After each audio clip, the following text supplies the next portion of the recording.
First of all ఈ కాంట్రవర్సీలో మతం ఎందుకు వచ్చిందరా నాకు అర్థం కాదు. రిలీజియన్ ఎందుకు వచ్చింది ఫస్ట్ ఆఫ్ ఆల్? ఆ రిలీజియన్ శివాజీ గారు ఏం రిలీజియన్ని బట్టి అనలేదే, ప్రతి ఒక్కడికి అన్నాడు. రిలీజియన్ ఎందుకు వచ్చింది? వ్యూస్ కోసమా? ఇలా ఒక మాట అనేస్తే హిందూస్ అందరూ ఎఫెక్ట్ అయిపోయి నీకు వ్యూస్ వస్తాయి. ఇదే నెగటివ్ ఆర్ పాజిటివ్? సిగ్గు వదిలేసావు నువ్వు. నెగటివ్ ఆర్ పాజిటివ్ వ్యూస్ వస్తాయని చెప్పి నువ్వు చెప్పాలనుకున్న ఉద్దేశం, మెసేజ్ కరెక్టే, నేను అదే చెప్తున్నాను. తీసుకొచ్చావు చూడు ఇవన్నీ, రిలీజియన్ని, కల్చర్ని, ఎక్కడో సౌదీ అరేబియా లాని పొగుడుతావు నువ్వు. మాకు తెలుసు మాకు ఎలాంటి లాస్ ఉంటే భారతదేశంలో ఉంటుందో మాకు తెలుసు. నువ్వు చెప్పాల్సిన అవసరం అసలుకే లేదు.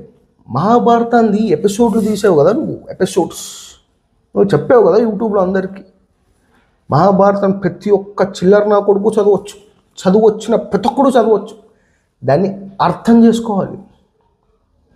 అర్థం చేసుకునే దాంట్లో ఉంటుంది.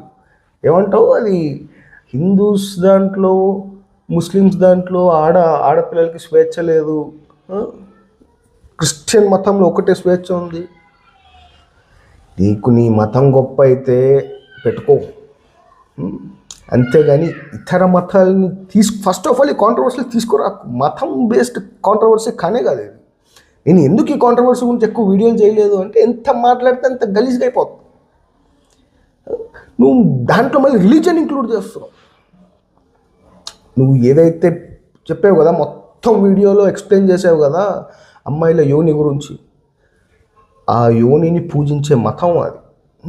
మాకు చెప్పక్కు, నువ్వు నీతులు చెప్పక్కు. నీకు నా మతం గొప్ప అయితే ఫ్రీ, నువ్వు ఎంతైనా పొగుడుకో.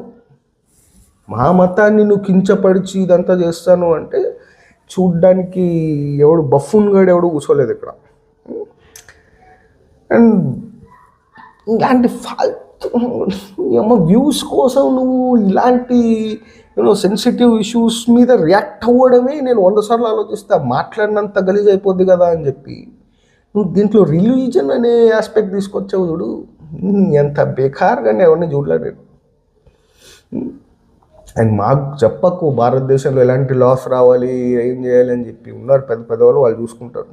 నీకు సౌదీ అరేబియా ఇష్టమైతే అక్కడికి వెళ్ళు.